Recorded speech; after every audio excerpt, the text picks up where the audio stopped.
Jackson Podcast. Man, I was looking forward to doing this chapter with the author, Eric Hamilton.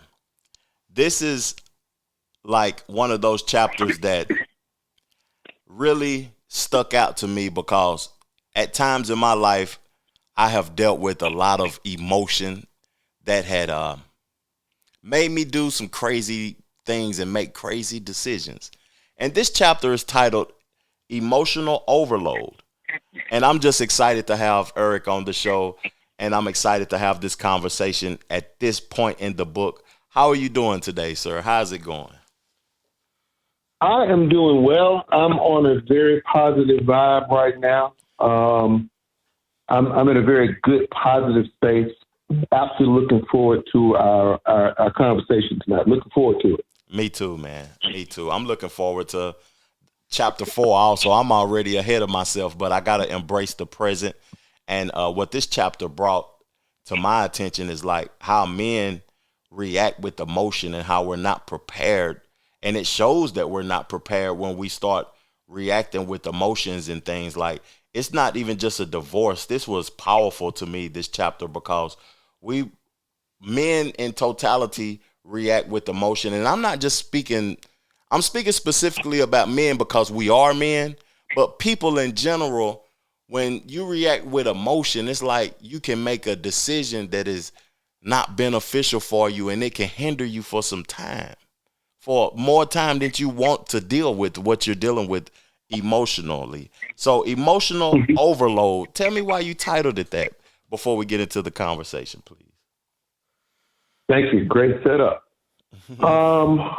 In this book, I'm trying to capture for men with these titles that I have. Mm-hmm. I'm trying to give you a summary of what happens at a particular stage. If you've noticed, this book is kind of different because I'm giving you a step-by-step, chapter by chapter of a chain reaction because I'm a linear thinker.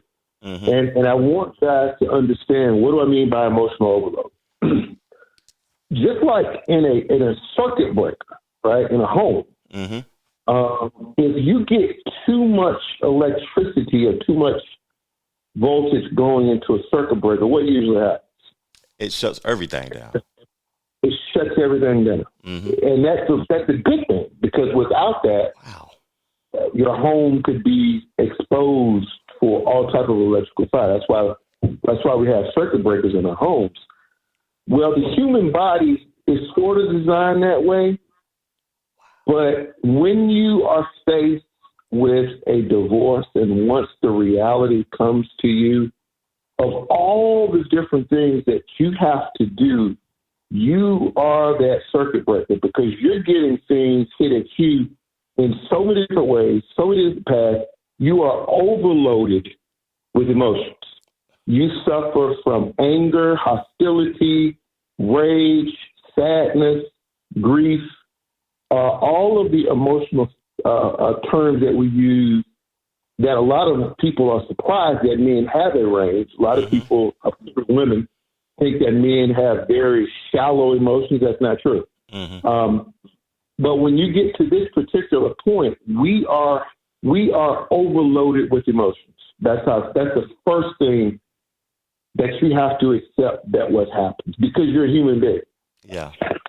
That circuit breaker analogy, goodness gracious, that was perfect, man, because I think about like you can be when you're overloaded with emotions, you're fatigued, you might sleep longer, you might not be as aware, you might not be present because you're thinking about the past and feelings and so many different things that you actually are shutting down. You could shut down health-wise and all type of ways if you don't get it together and grasp the moment, because that was a powerful analogy, that circuit breaker. I'm in shock that you used that. That was great. That was great. That was really great. Thank you, sir. I appreciate it, but I'm speaking from a place of experience. Yeah. Because there's a lot that I hope will come out from this conversation tonight. Mm-hmm. And there's a chain reaction of once the reality that was our previous chapter. Once that reality hits to you, you are pushed in a direction where you must manage the different waves of emotion. Mm-hmm. And I would dare challenge any female who would attempt to discount the emotional overload that men feel, because that's not something that they are witnessing. They don't. Some may say that men don't have that range, and I say that we do, but they don't ever witness that because they're not interested in that. That's not of their interest, and they will say that men hide that aspect from them. But sometimes, to me, women, not bashing women, but women just don't want to be aware of that. They don't want to acknowledge that a man is reacting with his emotions, even when he's not saying nothing. That's an emotion. Yes, it is. He's processing. Yeah, he's processing, and he may be fatigued and tired of giving himself to where he's not being heard, and he just remains silent to keep the peace. It's a whole bunch of ways of being emotional. And my first question, man, like I'm going out of order because this caught my attention so much when I read this chapter. 25% of U.S. families, and that's the whole country, are without a father in the home. 24% of public school teachers are males. Yes. Learning to be a man during your formative years is so important. But when it's that many men that's not in the home, that many men that's not in the classroom teaching and helping you grow and evolve, the lack of the male presence, please help me understand the importance of that and why that was wrote in the book. Sure. First thing, those statistics were researched by the U.S. Census Bureau. Okay. So I received and did a lot, and most of the numbers that you've obviously seen and read come from the U.S. Census Bureau. That's number one. Number two, it's the 25% represents a number where boys and girls are growing up, as you just said, without a father figure. There was a time in American history where a father figure had a particular meaning. It had a certain role. It had a certain validation. And that has been flipped on its head right now, where the father has become marginalized. He has become the source of the problem. He has become the buffoon on the television. He's really becoming a marginalized state. You move that forward and you talk about in public education, where I forgot the number of children K through 12 that are in the United States. I forgot that number. But we're talking about on a daily basis for 13 years, if you're assuming that everyone does kindergarten. Yeah. You're talking about people, young adults, who will probably never have but one or two positive male role models in their academic, in their K through 12. You're talking about individuals who will not see a positive role model who happens to be a male, whether it's black, white, it doesn't really matter.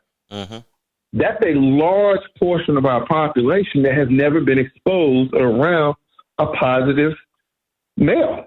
That's true. Man. So that shapes people's perspective on how men are supposed to behave. Man. And it's a devastating number. It's a devastating number. You know, I started thinking about me and my life experiences, man, and men wanting to be teachers. Like, that should be something that a person should want to do, be an educator, not just a teacher, just an educator in totality. But to nowadays, and I don't know how long it's been like this, but women want a provider. And they, in the educational system, I hear a lot of people complain about the wages of being an educator and a teacher. Mm-hmm. And that draws men away from that. But that's something that is needed, the male presence in that field. And what's crazy about that, when I think of over my life, of all the teachers I've had in my life, I can only remember 2 male teachers throughout. Absolutely. Absolutely. I went, what is it, before kindergarten? There's something before kindergarten also. Some have the ability to do Head Start or some type of pre kindergarten. Some states have it, some don't. Yeah. But if you think about that number, what you just talked about, think about that. Think about the number of male students, or roughly classes are about 50-50, or somewhere in the majority where you have a large portion of males, mm-hmm. black or white, Hispanic, Asian, doesn't matter. You have a large portion through their formative years, as you said, mm-hmm. who will rarely come across in a consistent basis a positive, educated, character-building male. Yeah. And the system keyword will not take an aggressive stance on addressing this issue. And it needs to be an aggressive stance on taking this as an issue, because we speaking from a male perspective also, but that is not just important for men. That's important for women also, because being able to communicate with a man also is important for women, and seeing it. Here's what may shock you, though. Mm-hmm. You're again making it you're making it from the perspective of the value of a role model, which a lot of education is based on. A lot of education is based on the role model theory. Mm-hmm. However, you would be surprised to know the number of women who get insecure. They get insecure because students will gravitate towards that male figure, not picking them, not choosing them, not selecting, but they gravitate them because they're filling a void that a father who's missing. Wow. So what happens is they gravitate. They gravitate towards that. And you have a lot of women in education who are really insecure about that. They don't like to have a strong male presence because it takes away from their shine, their glory, what they have to offer. I can see that too. I can see that being the case.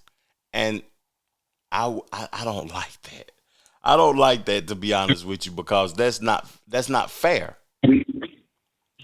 We all have a role to play as an educator, as people who shape and mold young minds.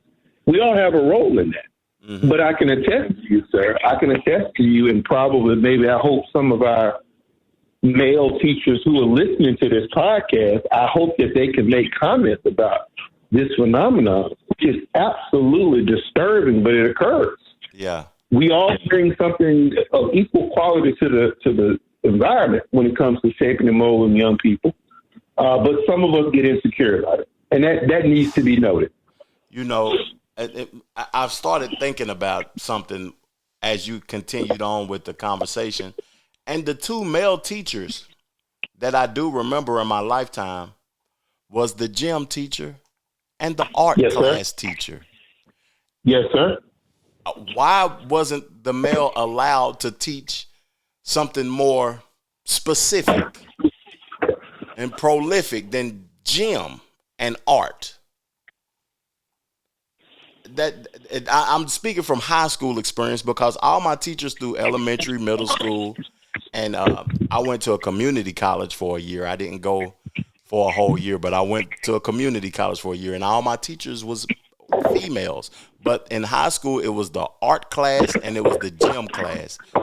I heard some noise on your end. I apologize, but I heard some noise on your end for the audio purposes.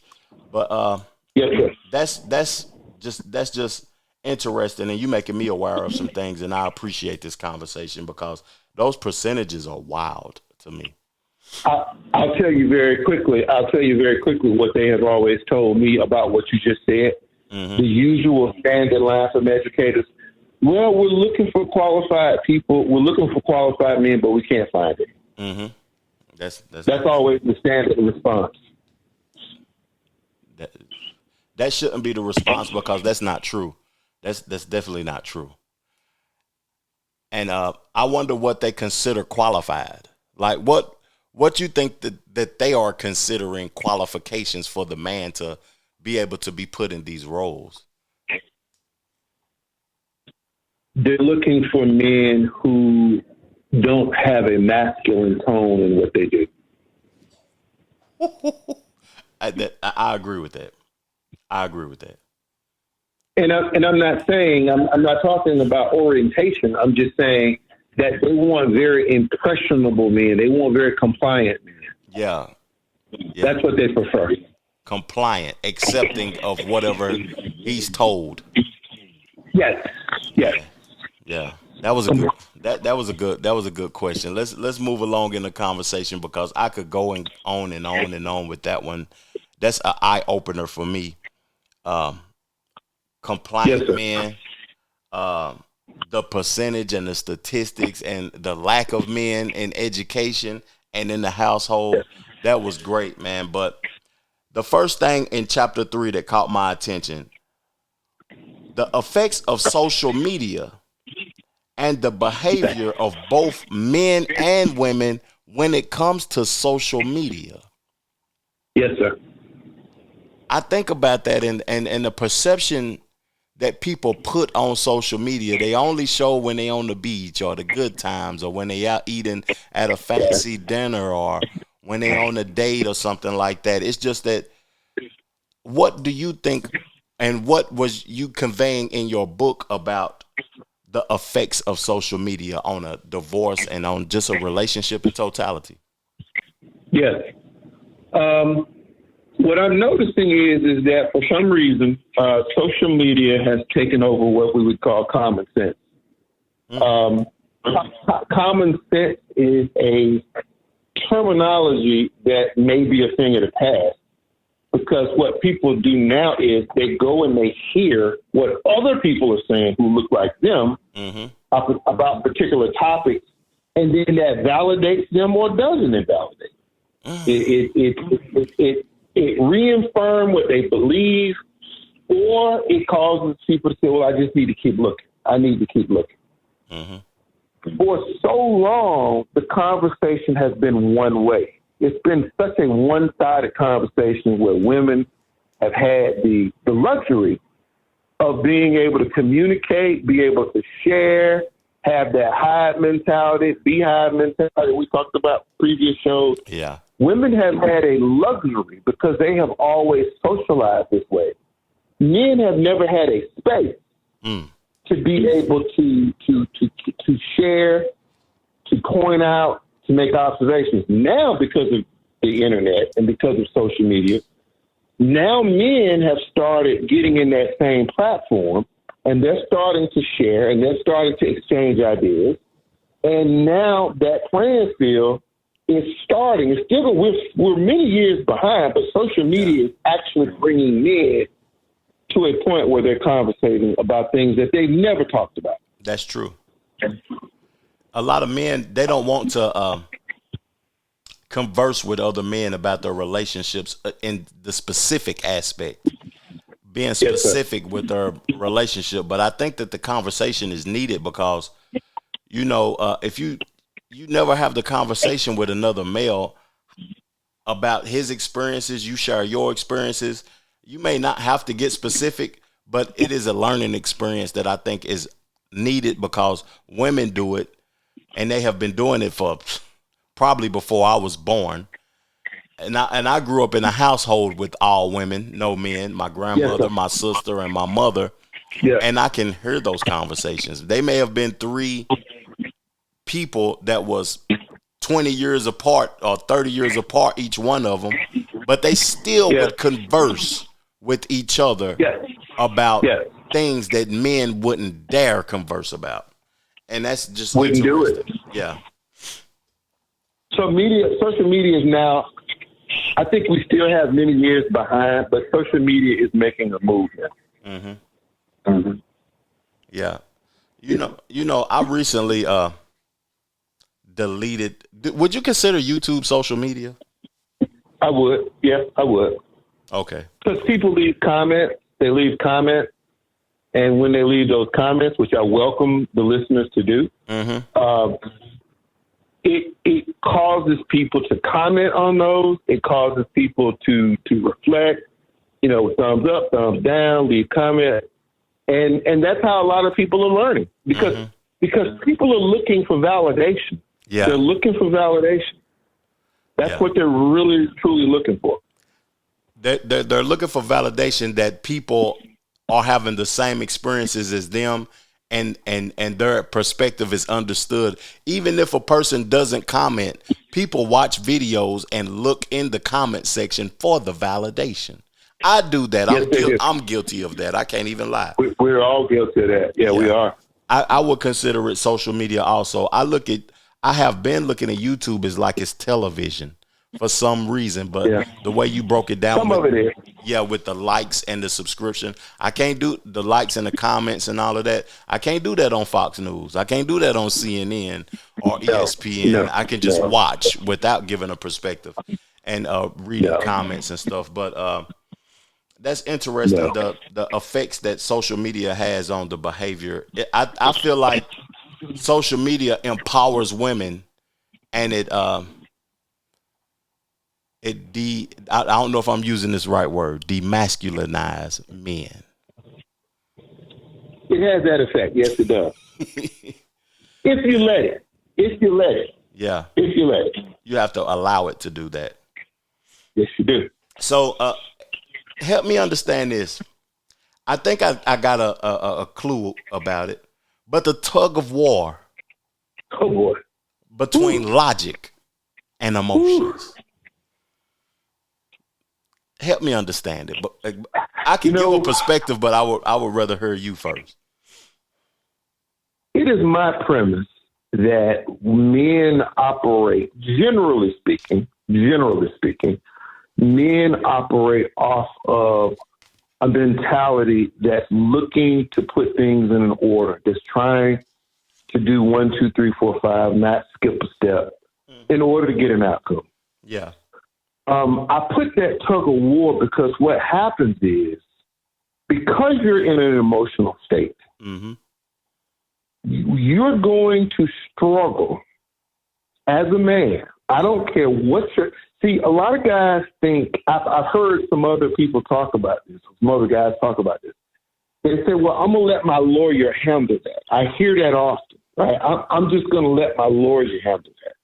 Well, you are going to be on the short end of the stick if you simply let your lawyer handle it. Yeah. We are torn between using the God-given sense of logical thinking versus our emotions. And there is a tug of war constantly going back and forth once the reality hits you that you're now going to have to be expected to do this, and this. You've got these multiple tasks that are suddenly facing you, and you have to process those. You're already emotionally overloaded. If you are overloaded, you cannot think logically.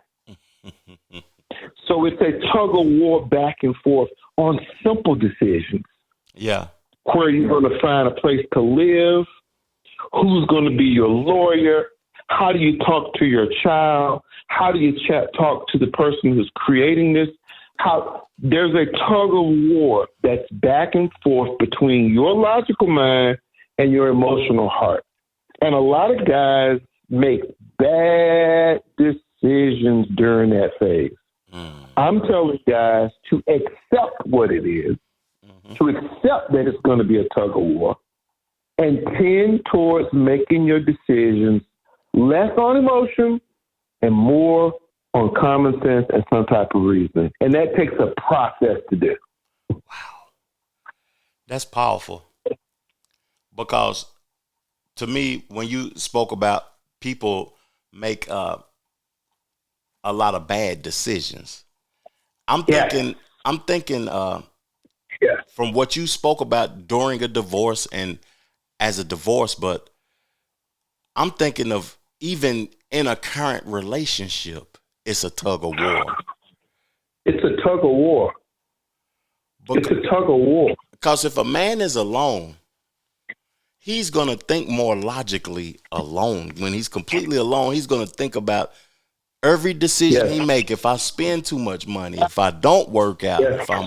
if I Yes. do this and do Yes. that, I'm going to, but he will put his guard down to appease the woman. Yes, sir. Even when he's in the relationship and when he's going out of the relationship, it's still It does not matter. wow. It does not matter. But my point is, which again I hope you and the listeners will understand, is amplified because you have so many decisions that have to be made. And if you're in an emotional state, and you'll hear me consistently talk about in the book, get your emotional currency under control. Get your emotional currency under control. Because then you can make the best logical decision. If you're not on your emotional, if you're still into that phase, you will make many, many bad decisions. And they don't go away. They just get bigger. Man, you said it twice, and I know why you said it twice. Because I'm still processing. You left me stumped. Get your Yes, sir. emotional currency under control. Have to have that.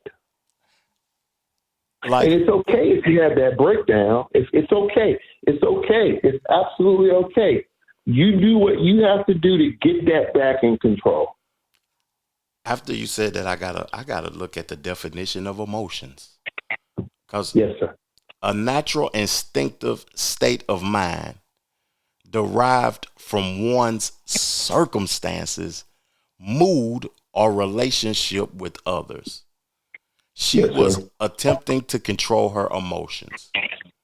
Mm-hmm. Instinctive or intuitive feeling as distinguished from reason or knowledge. Responses have to be based on historical insight, not simply on emotion. I had to read that because this is so in depth to me that when you going through a divorce, these things, it's like if you going to court and you done committed a crime, these things are Yes. gonna be done. It don't matter when, how, they're gonna get done. And you have to be in an emotional sane state when you're doing these things, or you're gonna make it worse than it was. Mm-hmm. Wow. Yes. Wow. The tug of Yes. war That's between number one. That's the biggest takeaway for chapter 3 Mhm. is learning that you're off kilter, you've been hit, you've been blindsided, you've taken a hit from your blind side. Now you have to get your emotional currency. Mhm. Now I want to skip around in the questioning because when I seen this part, it was at the end of the chapter, and it talked about since childhood, the Yeah. universal need to do something special for a female to gain attention and validation from a woman. Mm-hmm. I read that and I thought about my childhood and how I used to just be all over the place when it came to girls. I used to just like all the Of girls course. in school. Of course. And when I was in school, because I wasn't around girls like that until I was in school. So when I was in Yes. school, I would hold books, backpacks, and do everything to appease the women. And I had a multitude of girls in high school, but I wasn't, or in school, period. It's just that why are we conditioned and programmed that we have to do something to attract and appease the women? This is a topic that I dare say women are uncomfortable acknowledging this topic. Mm-hmm. Because if we collectively as a species, as men, if we are able to correct that or understand it, it will change our behavior. Mm-hmm. Do you think that this is some sort of programming that has been put on men over a period of time? I think there is a sense of validation that we get from that process, but I think it is more societal than it is genetics, than it is just inherently within the male DNA. I think it is more societal. I think it is our society. Look at the things that men do, or young men do in high school. Look at our behavior. Look at the people who got the attention, the popular football players, the basketball players, the guys who had cars before other guys, the guys who had a job, who could dress a certain way. All of those things were done in order to seek validation from female. And it starts at such an early age, right? Yeah. Because it's like we have to demonstrate that we have this. Mm-hmm. If we don't have this, whatever that this is, then we don't get the validation as other guys. And we don't want to be left out. And what's crazy about that carries on all of our lives until you get to this point in the book. Until you get to this point. Yeah.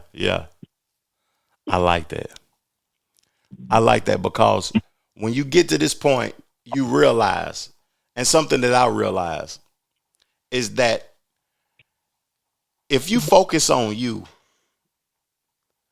all of the things that you want will come to you. You don't need validation from others. I think that people need to focus on themselves, attract the things that they want. Don't go after it.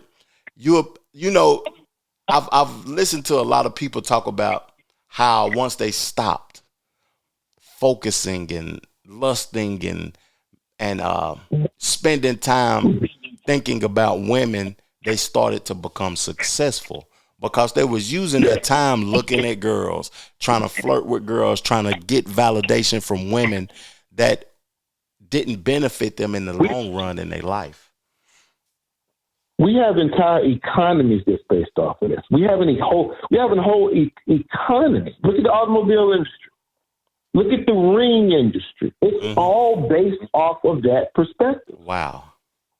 So it's bigger than you and I, putting on our best outfits and going, out to try to impress them. It's a much bigger conversation. But I put that in the book around trying to get men to understand, hey, we all go through the same socialization process. We all have similar backgrounds, whether we grew up East Coast, West Coast, Middle America, whatever. We've all gone through the same process. My job is to try to get you to understand how you've gotten to where you are, to turn down the temperature, to turn down that emotional temperature, so that you can get to a place that you have to function. You have to function with reason. I see a lot of guys, you see a lot of crime or passion where guys lose it.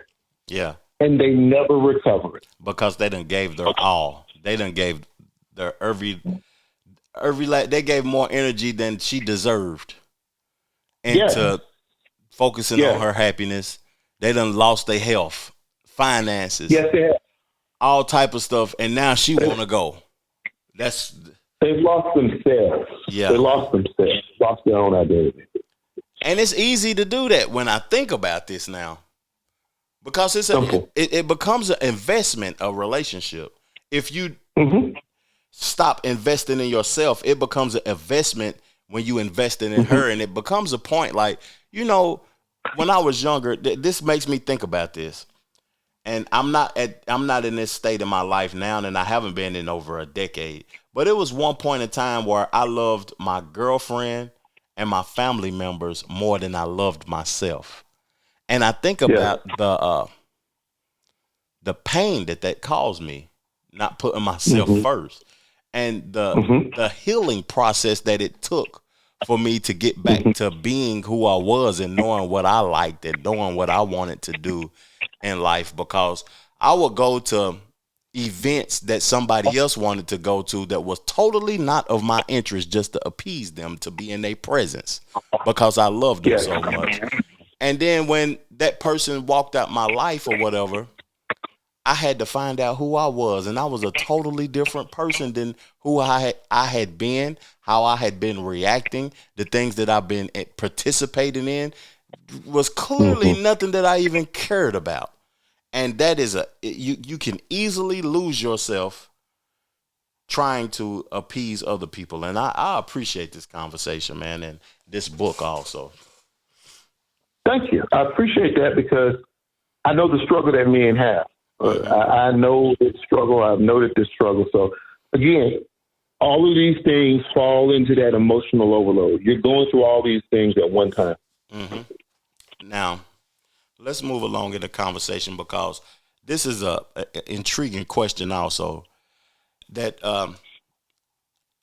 men are shocked at how wives are able to move on without them showing signs of hurt and emotions.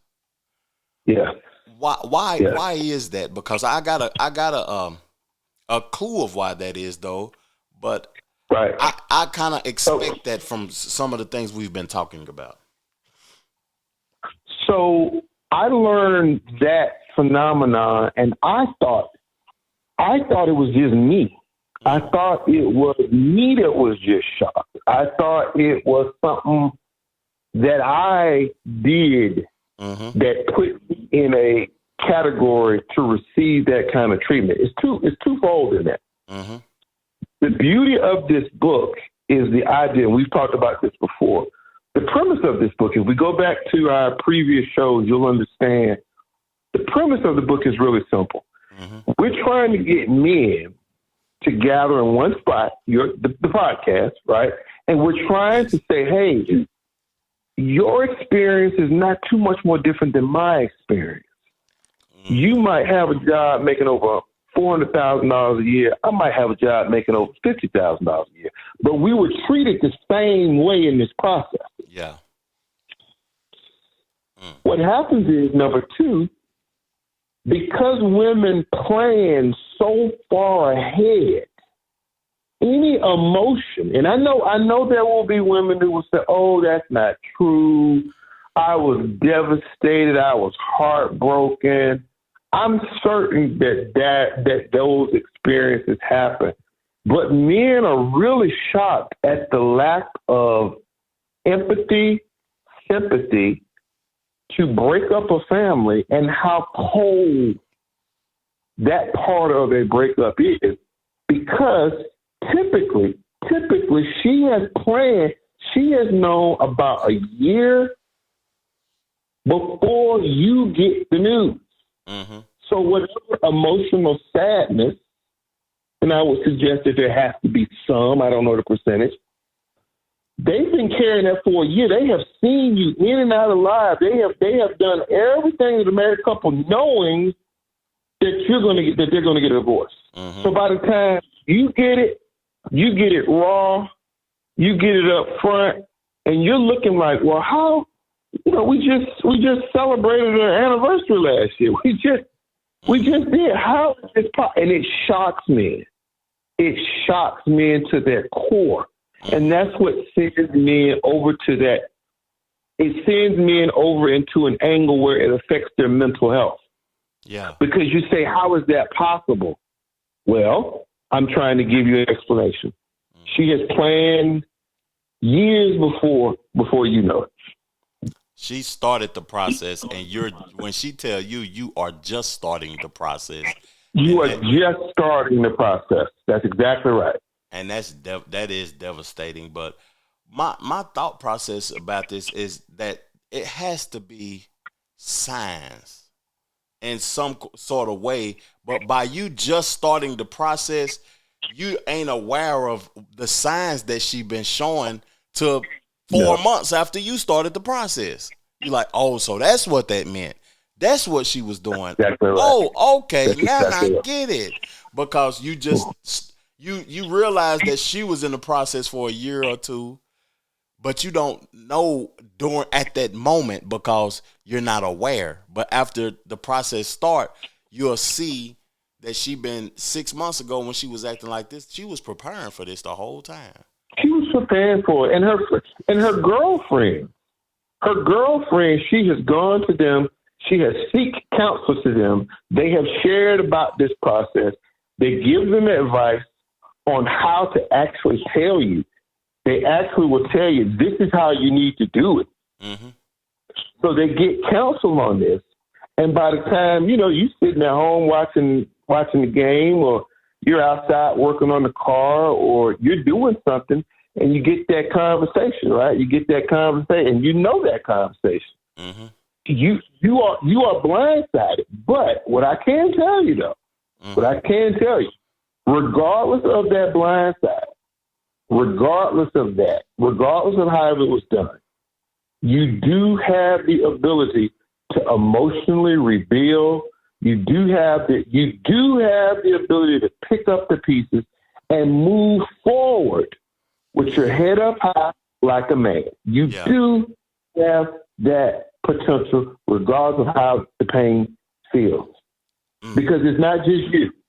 That's true, and that's what makes these conversations that me and you are having so good, because I feel as if every episode that we've created has gotten better, and we are on the fourth one. Even though this is chapter 3, we did an introduction. I feel like this is a learning process that when it's complete, some men need to listen to this in its entirety, because like you said, you're a linear thinker. This is structured in a way where a person can listen to this as a healing process of moving forward, so they won't be reacting with emotions, making those bad decisions, and they can continue to move forward in life. Because to me, in a relationship, life is all about moving forward. I never want to be the person, and not saying I will ever be this person, but I have been this person that life stopped and it didn't move forward because I was in the wrong, and I continue to think about these things instead of moving forward in life.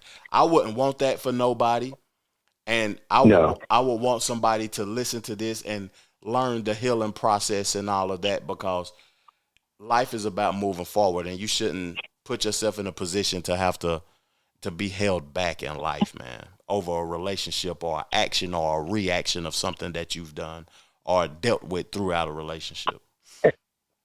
And I'll just say this before we get to the next topic. I think I worry about these guys, right? I worry about these guys who go through this. They've been told that they want a divorce. I've seen guys even get the papers. The papers are a big issue. They are a big issue. When you get those papers, right? Mm-hmm. That changes the whole perspective. But I've actually seen guys to try to go back to their wives and ask to reconsider. Mm-hmm. And you know why they do that? It's because you're going through that emotional overload. Yeah. That's crazy. Because that paper is that reality that we talked about in chapter 2. Those papers are something else. With that seal on it, that's the reality. How you get them, where you are, the time of day, all those things never leave a man. They do. If they say that it doesn't, they're lying. You remember. I'm sorry. You remember. I got something totally off base, but what you think about, like, the state being included in marriage? It's interesting that the process of divorce, the process of getting married, and the state being involved to make it a legally binding agreement between two parties. Why do they have to be involved in a love connection? This is weird to me. In order to protect each other, I naively thought that the state was a good move because I naively thought it provides protection against each other. I thought that the state would protect me from certain behavior that would be detrimental to me, right? Mm-hmm. But in reality, what you just said, in reality, the state is a buffer to protect assets or to allocate justice to victims. Man, they already want my tax dollars. They already charging me for anything up under the sun they can charge me for. But they have to protect you. They have to make sure that when you go misbehave as a man, we have to hold you accountable. God. The woman misbehaves. Well, let's talk about how does she misbehave. Okay. Because the perception is that she is the victim. Mm-hmm. Perception. From male abuse. Mm-hmm. That's the perception, but that's not the reality, though. Because women... that's not the reality. But your question was, why does the state have to get involved? That's why. Mm-hmm. To protect the woman from male abuse. It doesn't even... Absolutely. It doesn't even include her, what she's qualified or capable of, or what she has done. It's just from male abuse. There are so many stories of men leaving women high and dry, leaving women pregnant with kids with no child support. Those things do happen. Yeah. They absolutely do happen. Yeah. There are men who behave in unbelievable ways, who leave. Those things are reality. I know them to be true. Mm-hmm. On the other hand, the justice system, particularly in family court, is supposed to be blind. But you will hear men all say the same thing, that they did not get a fair shake, that a lot of men pay for children that are not biologically theirs through custody battles, the perception that women are better parents than men. All of the biases are all embedded in those courts. Mm-hmm. Wow. I just asked that question because when we was talking about the last topic, it just caught my attention. It ran through my brain, like the involvement of the state, and I'm speechless. Yeah, I will. When we get to that part, I will definitely talk about how the state was involved in my situation and the treatment and the conversation and the tone. It's interesting. It's interesting. It's very interesting.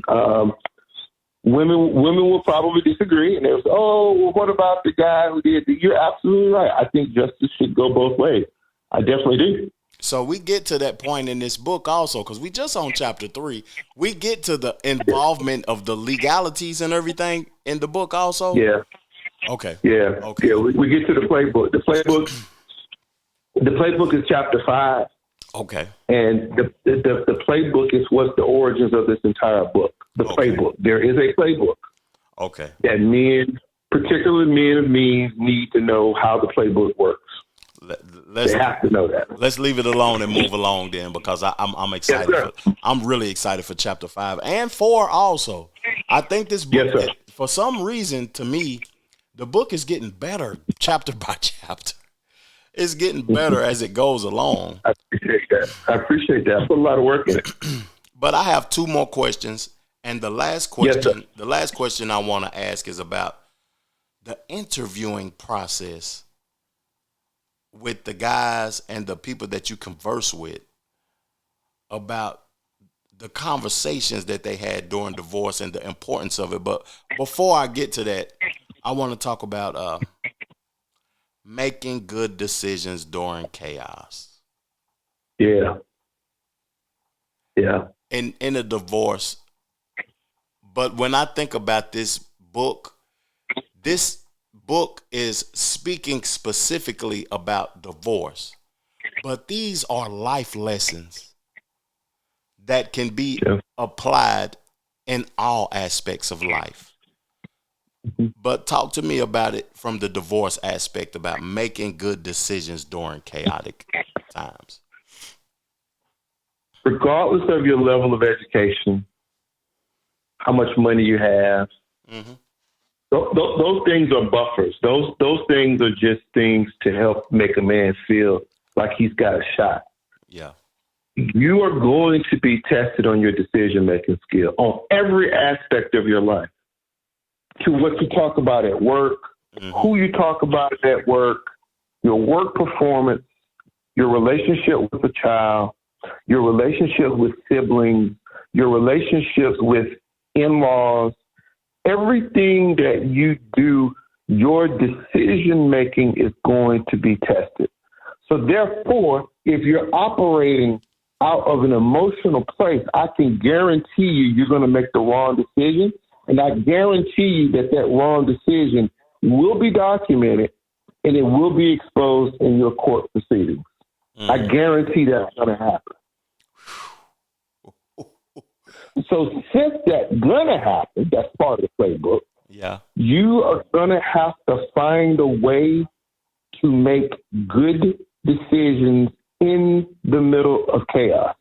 And how I did it, I simply took time to write out my problems, get the old-fashioned pros and cons, prayed about it, thought about it before I did anything. I think that is the right way to go about it, because you taught me something just now. I'm speechless on this aspect, because when you were speaking about at work conversations, your reaction to things that is chaotic for you at the moment, they will be brought back up in the court proceedings also. You said of course that. It will be. It makes me think about all the times that I've let myself down. Didn't nobody let me down, that I let myself down. It was me acting out of emotion.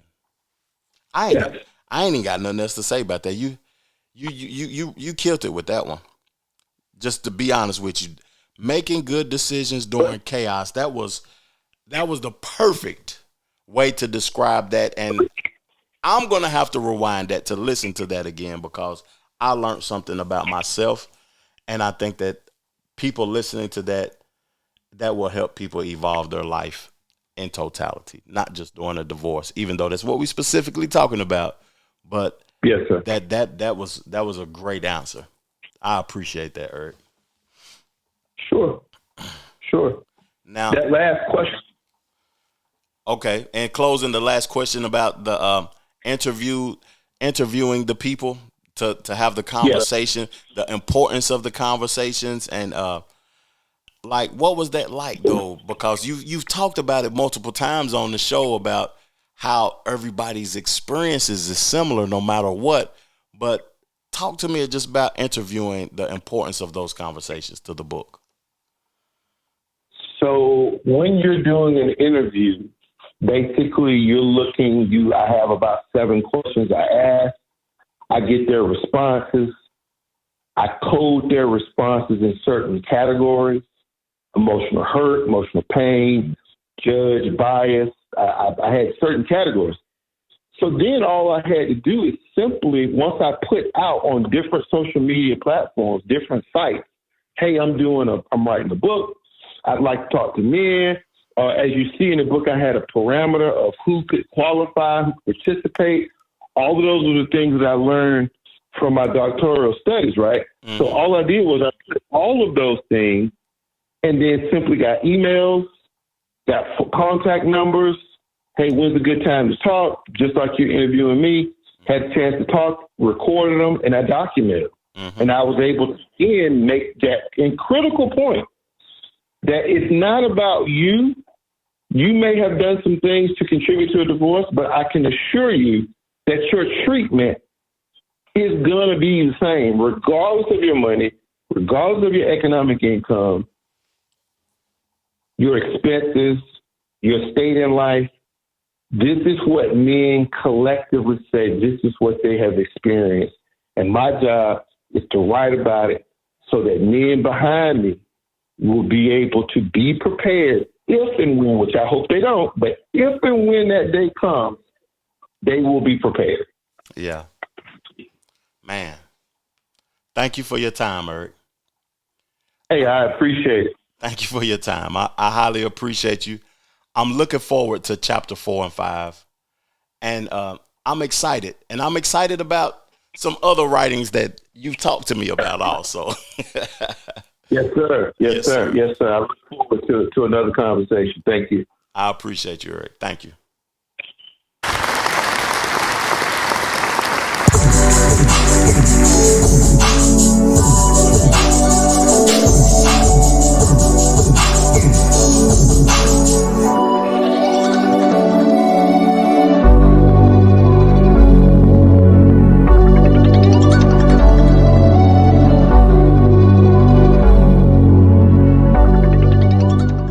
The Trevor Jackson Podcast.